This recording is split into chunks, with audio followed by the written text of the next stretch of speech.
Alright, so this video's for Wattscraft, I guess, or who anybody's interested. But this tool just sets the angle of something so you can use it as a reference. This is the bottom of the keel. It's about, I don't know, 3 feet past the intake, the front of the intake. I'm using the flat spot of the keel to measure the angle of both sides, or at least compare the two. So I set it for the right side of the boat. So it's flat there, it's flat there. If I turn that around in the same spot, okay, the black section is flat, and that's the gap I've got. Okay, I can move that back and transfer it to the black side, but it just moves over the other side. You know, so, but from that flat reference point, that's the gap.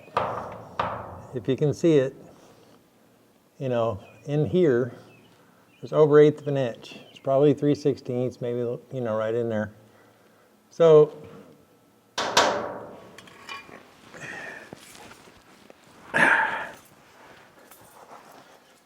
you know, you can't tell me the keel is even. This side of the boat is lower. Okay, well, your flat bar sets the outer hull section angle. So, you know, with that center section flat, you know, I don't have to drop it and measure it. You know, it's obviously going to be higher on it, or lower on this side, higher on that side.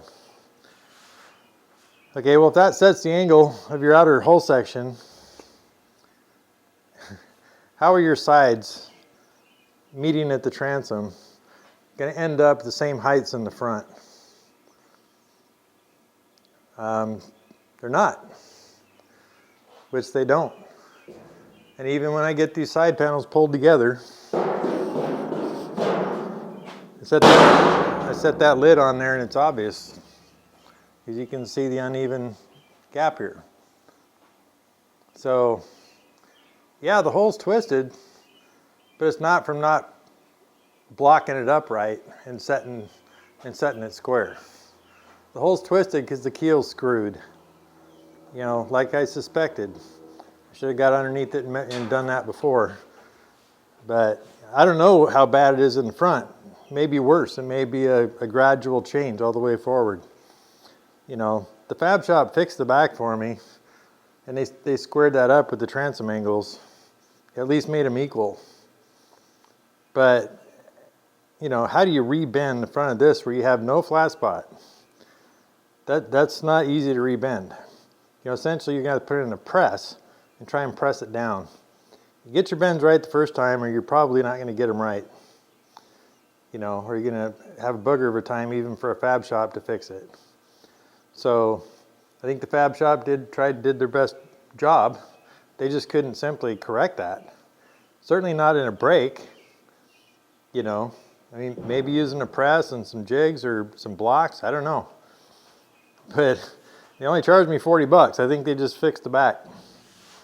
So the front of the keel, and if, you know, can't say that undue pressure from the sides is bending the keel. It's 10mm aluminum. Everything's based off of that keel as far as the angle going out and the angle going out both sides, which sets the height out at the edge. How am I ever going to get that equal? And if the height out at the edge isn't the same, how is that side panel ever going to be equal way up there where the height difference is exacerbated?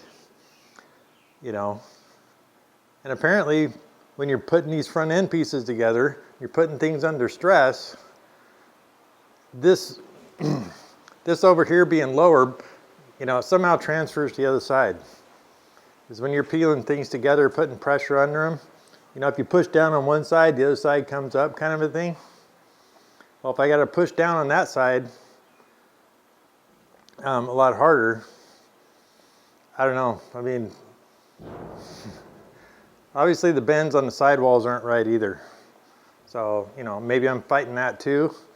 But that keel I just showed you, you gonna tell me that's not gonna affect the square and flatness of the hull? Oh no, it will. And how am I gonna correct that? You think tearing the whole boat apart in the front and re-squaring it is going to change the height of the left side of the boat because of the keel, caused by the keel. I seriously doubt that. You know, basically at this point, it looks to me like I need a new keel. Well, what do I have to undo to replace that keel? Everything attached to it's under pressure. This whole boat needs to come apart and be redone to get it right. Now, somebody who wants to fab this thing up, you know, and cut and trim, and you know, you could probably try and figure out how you could correct for the keel at the outer edge of the bottom hull plates. You know, you could shim one side, you could trim the other side. I'm sure somebody could get that done.